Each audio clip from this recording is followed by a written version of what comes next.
Hello dear student, स्वागत है आप सबका अपने यूट्यूब चैनल टॉप जी के जोन में। आज अपने इस वीडियो में कक्षा 12वीं भूगोल के अति महत्वपूर्ण प्रश्नों के बारे में चर्चा करने वाले हैं। ये क्वेश्चन आपके एग्जाम में निश्चित रूप से आएंगे, यानी कि पूरे लेसन्स का निचोड़ जो है इन वीडियोज़ में आपको मिलेगा। कम से कम 15 मॉडल पेपर आपको इस चैनल के माध्यम से उपलब्ध करवाए जाएंगे। इन पेपर्स का आप ज़्यादा से ज़्यादा अभ्यास करें, इनको याद करें और क्वेश्चंस के उत्तर आप कॉपी में लिखकर ज़रूर देखें। चलिए शुरू करते हैं अपने पहला प्रश्न।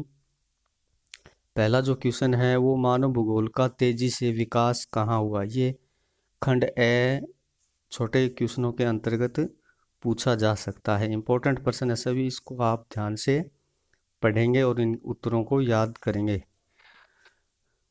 दूसरा प्रश्न है अपने 1930 के दशक में मानव भूगोल का विभाजन किस रूप में हुआ है।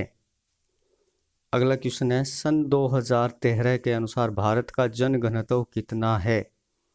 प्रोफेसर विडाल डी ब्लास के अनुसार मानव अधिवास को परिभाषित कीजिए।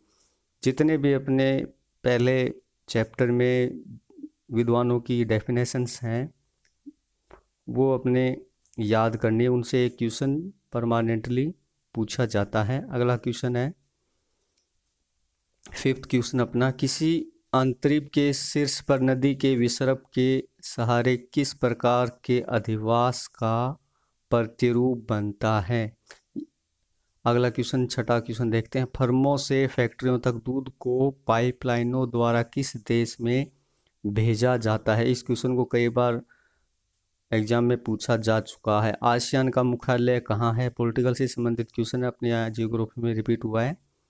भारत का अगला क्वेश्चन देखते हैं आठवां, भारत का मानव विकास सूचकांक स्कोर क्या है। इस क्वेश्चन को भी कई बार एग्जाम में पूछा जा चुका है। मानव को संसाधनों का जनक क्यों कहा जाता है, ये हमारा 9वां क्वेश्चन था। 10वां क्वेश्चन देखते हैं, द्वितीय पृथ्वी सम्मेलन कब और कहाँ आयोजित किया गया था। प्रथम और द्वितीय दोनों सम्मेलन आपको याद करने हैं, अल्टरनेटली इनमें से एक क्वेश्चन पूछा जाता है। मुखी किसे कहते हैं, अगला क्वेश्चन था हमारा 11वां। 12वां क्वेश्चन है कार्यशील जनसंख्या किसे कहते हैं। 13वां क्वेश्चन है टर्शरी काल का कोयला देश में कहाँ मिलता है। तो अपने खंड ए है अपना, उसमें टोटल आपके मेन एग्जाम में 13 क्वेश्चन आएंगे और प्रत्येक क्वेश्चन 1 अंक का रहने वाला है और इन क्वेश्चंस के आंसर आपको 20 शब्दों में देने होते हैं, यानी कि अधिकतम आप 2 पंक्तियों में इन प्रश्नों के उत्तर देंगे। अब अपने करते हैं शुरुआत खंड ब से। तो खंड ब का पहला प्रश्न और बाई सीरियल 14वां क्वेश्चन है, दिप्पा और पेंडा क्या है।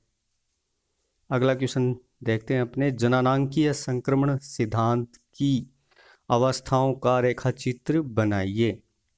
रेखाचित्र बनाना आपको इसमें। अगला क्वेश्चन है 16वां, मुंबई की धारावी कच्ची बस्ती में तिपहिया वाहनों का प्रवेश निषेध क्यों है, इसमें क्यों आएगा। अगला 17वां क्वेश्चन पढ़ते हैं, चलवासी पशु चारकों की संख्या व क्षेत्र निरंतर घट रहे हैं, इसके 2 कारण लिखो। अगला क्वेश्चन 18वां, भारत में लिंगानुपात के आधार पर राज्यों को कितने भागों में बांटा जाता है। अगला क्वेश्चन देखते हैं 19वां, ओजोन परत क्षरण के 4 कारण लिखिए। पर्यावरण संरक्षण से संबंधित क्वेश्चन है, ये हर बार एग्जाम में पूछा जा सकता है। तापी परियोजना क्या है। परियोजनाएं बहुत सारी हैं, रिहंद परियोजना भी है, तापी परियोजना भी है। तो जो भी परियोजनाएं अपने रिलेटेड जो लेसन है उसमें जो दे रखी हैं उन सभी परियोजनाओं को याद करना है, लेकिन तापी परियोजना और रिहंद परियोजना इंपॉर्टेंट हैं। अगला 21वां क्वेश्चन है, संपूर्ण ग्रामीण रोजगार योजना के 4 उद्देश्य लिखिए। अब मानचित्र से संबंधित क्वेश्चन आएंगे आपके एग्जाम में 22वां, 23वां और 24वां। 22वां क्वेश्चन वर्ल्ड मैप से रहेगा, तो जितने भी गाइड में मैप दे रखे हैं, जो स्थान दर्शाए गए उन सभी को आपको याद करना है। लेकिन जो इन मॉडल पेपर्स में आपको ये स्थान मिलेंगे, वो इम्पोर्टेंट रहेंगे। मैग्नेटो, स्कार्क, मेलबोर्न, जमशेदपुर और ओसाका। अगला है भारत के मानचित्र में एल्यूमिनियम उद्योग अंकित कीजिए। रत्नागिरी, मुरी, कोरवा किन राज्यों में कहाँ स्थित है ये? इन स्थानों को आपको मैप में अंकित करना है। राजस्थान के मानचित्र में अगला क्वेश्चन रहेगा 24वां। राजस्थान के मानचित्र में टंगस्टन उत्पादन क्षेत्र अंकित कीजिए। तो डेगाना, बालदा और अमरतिया। ये कन्फर्म है कि 22वां वर्ल्ड मैप से 23वां क्वेश्चन भारत के मैप से आएगा और 24वां क्वेश्चन आपके राजस्थान के मैप से आएगा। अगला क्वेश्चन है विश्व जनसंख्या के असमान वितरण प्रतिरूप को स्पष्ट कीजिए। 26वां क्वेश्चन रहेगा भारत में साक्षरता के आधार पर राज्यों को कितने भागों में विभाजित किया जाता है, वर्णन कीजिए। खंड से हमने शुरू कर दिया। खंड से में आप देख लीजिए खंड से कितने क्वेश्चन आएंगे, 25 से 27 क्रम संख्या में, और प्रत्येक पर्सन जो है 3 अंक का रहेगा और शब्द सीमा 100 शब्द, यानी कि आपको कम से कम 7 लाइनों में इन प्रश्नों को, 7 या 8 लाइनों में, पंक्तियों में इन प्रश्नों के उत्तर आपको देने हैं।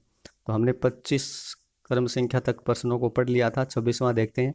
भारत में साक्षरता के आधार पर राज्यों को कितने भागों में विभाजित किया जाता है।